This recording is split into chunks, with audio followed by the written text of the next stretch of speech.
Hello bachcho, let's read this question. The question says, let f r to r be continuous function which satisfy f of x is equals to integration 0 to x ft dt. Then the value of function of log of 5 is. Now let's see the key concept for the question. So यहाँ पे हम लोग की concept में देखेंगे कि derivative of integral कैसे निकालते हैं।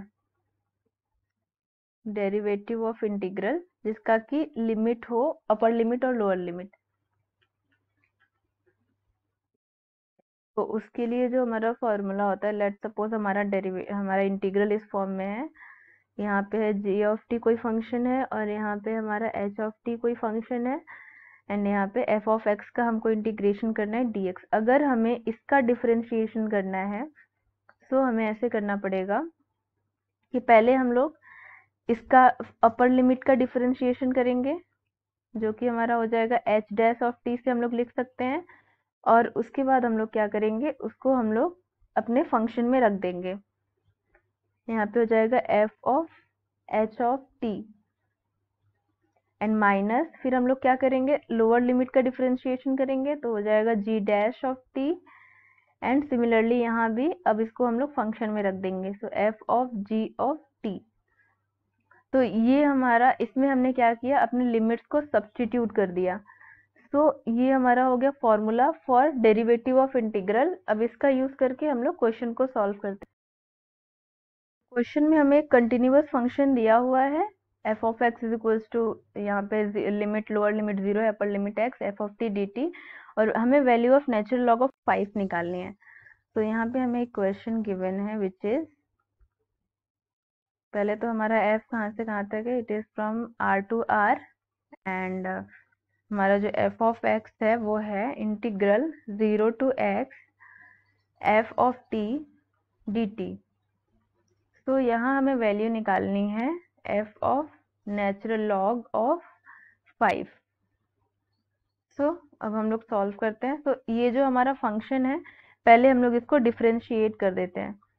सो डिफरेंशिएटिंग बोथ साइड, तो यहाँ से हमें क्या मिल जाएगा, डिफरेंशिएट करने पे एफ ऑफ एक्स को हम लोग लिख देते हैं f dash of x dash, मतलब कि ये फर्स्ट ऑर्डर इंटीग्रल है, अगर यहाँ 2 डैश रहेगा मीन सेकेंड ऑर्डर इंटीग्रल है, तो इसको हम लोग ऐसे रिप्रेजेंट करते हैं। अभी इसके लिए हमने फॉर्मूला देखा, पहले हम लोग क्या करते हैं, अपर लिमिट का डिफरेंशिएशन करेंगे तो 1 हो जाएगा एंड देन इसमें हम लोग अपर लिमिट को रख देंगे तो क्या हो जाएगा एफ ऑफ एक्स। अब माइनस लोअर लिमिट का डिफरेंशिएशन तो 0 ही रहेगा एंड अगर यहाँ पे हमारा क्या हो जाएगा एफ ऑफ 0। तो यहाँ से हमें एफ डैश ऑफ एक्स की क्या वैल्यू मिल गई, it is equals to f of x.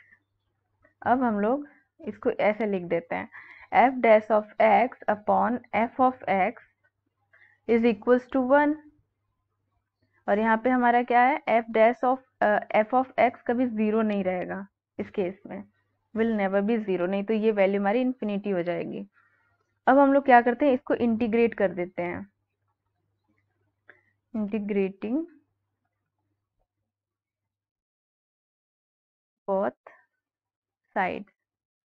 और यहाँ पे हमारा एक फॉर्मूला होता है कि हमारा integration of F dash of x upon F x D x जो होता है वो होता है log natural log of F x.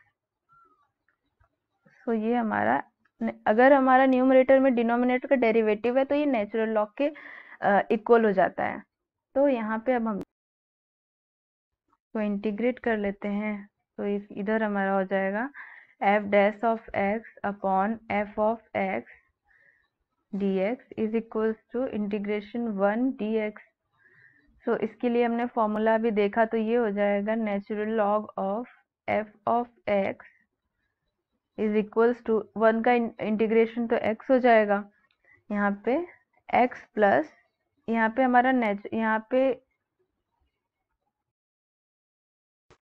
इधर हम लोग आर्बिट्रेरी कांस्टेंट भी लिखना पड़ेगा, तो उसको हम लोग लॉग के फॉर्म में लिख देते हैं।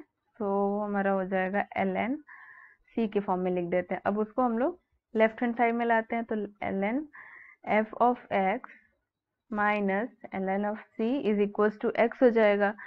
तो log m माइनस m को लिख सकते हैं log m minus log n is equals to log m by n।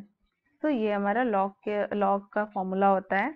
तो इसको हम लोग लिख सकते हैं natural log of f of x upon c is equals to x। अब एंटी लॉग ले लेते हैं, टेकिंग एंटी लॉग। तो यहाँ हमें क्या मिल जाएगा, एंटी लॉग लेने पे यहाँ हो जाएगा f of x upon c is equals to ये ई पावर के फॉर्म में हो जाएगा। तो यहाँ से हम लोग एफ ऑफ एक्स को लिख सकते हैं ई पावर एक्स इंटू सी। अब इसको हम लोग मान लेते हैं ये हमारा फंक्शन मिल गया। So let's suppose this is our equation 1।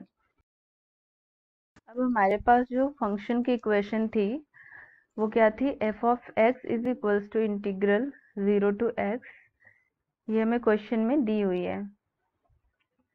तो यहाँ पे क्या था, f of t d t. तो अगर हम लोग यहाँ से एफ ऑफ 0 की वैल्यू निकालें तो क्या हो जाएगी, 0 to 0 f of 0 sorry f of t d t. तो जब हमारा ये अपर लिमिट और लोअर लिमिट 0 हो जाता है तो इस इंटीग्रल की वैल्यू क्या हो जाती है, 0। तो यहाँ से हमें एफ ऑफ 0 की वैल्यू क्या मिल गई, 0। हमने इक्वेशन 1 लिखा था। सो फ्रॉम इक्वेशन 1, क्या इक्वेशन 1 हमारा क्या इक्वेशन निकला था, f of x is equals to c e power x. अब हमारा f of 0 is equals to 0 है। तो यहाँ पे अगर हम लोग एफ ऑफ 0 की वैल्यू निकालें तो यहाँ से क्या मिल जाएगा, सी ई पावर 0। तो यहाँ से हमें एफ ऑफ 0 की वैल्यू तो 0 है, तो यहाँ पे हम लोग 0 रख देंगे और यहाँ क्या हो जाएगा, सी। तो यहाँ से हमें सी की भी वैल्यू मिल गई, सी क्या मिल गया, 0। तो अब हम लोग c की वैल्यू 0 रख देते हैं। So putting c is equals to 0 in f of x is equals to c into e power x। तो यहाँ पे अगर हम लोग 0 रखते हैं तो हमें f ऑफ x की वैल्यू क्या मिल जाएगी, 0 इंटू ई पावर x। तो यहाँ से हमें f ऑफ x क्या मिल गया, 0 मिल गया। और हमें वैल्यू किस चीज़ की निकालनी है, यहाँ पे हमें वैल्यू निकालनी है f of natural log of 5। तो इसकी भी वैल्यू क्या हो जाएगी, 0 हो जाएगी। So 0 is our right answer. Hope you will understood it well. Best of luck.